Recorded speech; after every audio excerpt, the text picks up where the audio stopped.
Perfect.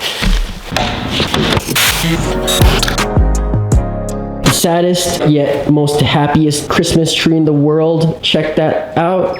I don't know, guys. Just don't know. Maybe this house needs to be a little more festive. I guess I can concentrate on finding a good Christmas tree.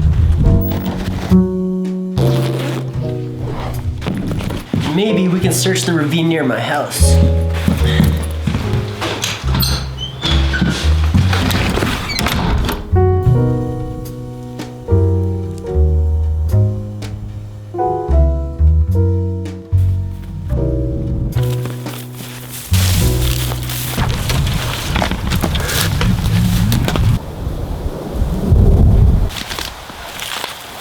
And so after countless hours of searching, perfect. I felt like this one really needed a home. So the first step after finding the perfect tree is we're going to create the base using 1/4-inch ply. Now I measured each rectangle side of our base to be 13 by 5 inches. Next we cut out the pieces. If you don't have the proper electrical equipment for this part, you can also do it by hand with a saw. It's just a little more tedious. I took the liberty of sanding these pieces down so we wouldn't get splinters and so they'd look a little bit cleaner. After that we're going to be making our bottom mount or base foot pieces, and for that we'll be using a 2x3. I'm measuring these to be the exact width of the board pieces that we just cut out.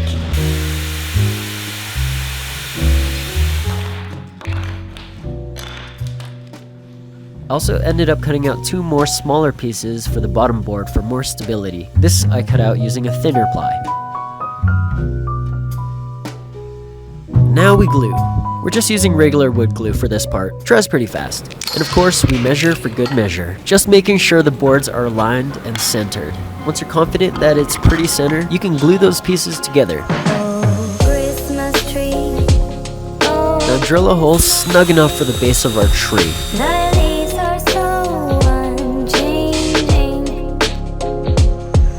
If you cut it out a little too big, you can just wedge something in there like a splinter of wood. That's what I ended up doing. Just a little bit more pruning. And that's it.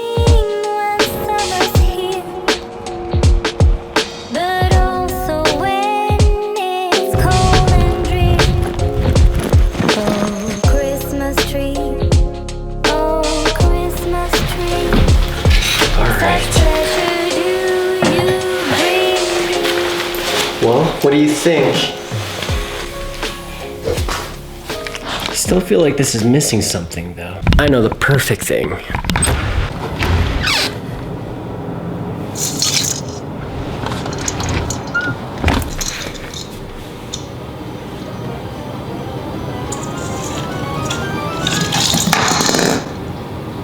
I just killed it. Oh man, everything I touch gets ruined.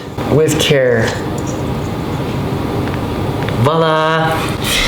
There you have it, guys. The saddest yet most graceful looking tree I've ever laid my eyes on. What do you guys think? I mean, obviously it was inspired by the Charlie Brown Christmas tree. I get flagged for saying that. That's why I didn't put it in the title of this video. My Christmas tree is cooler than your guys's. I feel like this is something I'm gonna keep all year round, actually.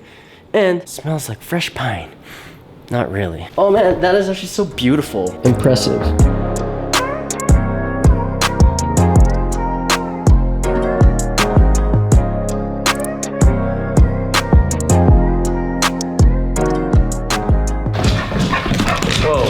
So that's it for this D.I.Y episode, guys. Kind of short, but I wanted to embrace the holiday spirit, keep it festive with this how to make your own Charlie Brown sad Christmas tree. And believe it or not, this is actually the only red chrome ornament that I have in this house. All the other ones are matte. Seriously, everything in here is matte red. Oh, there.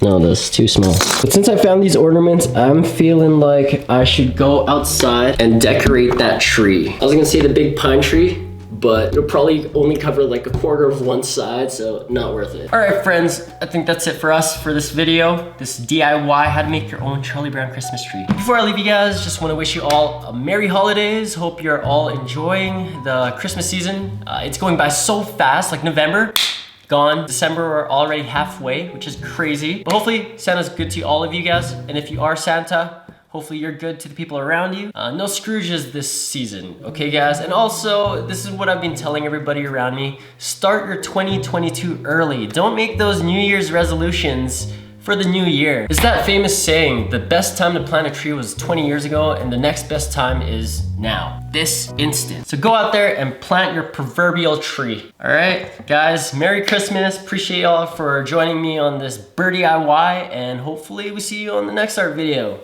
Okay, that's it. Ciao.